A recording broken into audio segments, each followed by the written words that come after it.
Welcome back to Mumford Restoration, and we're showing you one of the pieces that we have in progress. So this is the printer's cabinet. You may have seen the previous photos and videos.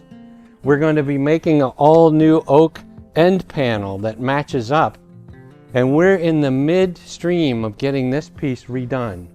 You can see that all of the envelope shelves have now been made. We are currently having it all sanded, and you can see all the numbers so that you can see where the printer was putting his pieces in the correct slot. You can see where the ink has damaged the wood, and here we're making some new pullouts. So we wanted to show you that we've made a new baseboard where the baseboard was rotten.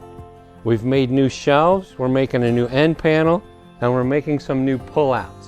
So watch for the next stage on this piece as we put the steel top back on, put the finish on, and put the rest of the shelves in. So we wanted to show you this midway. Thanks for watching.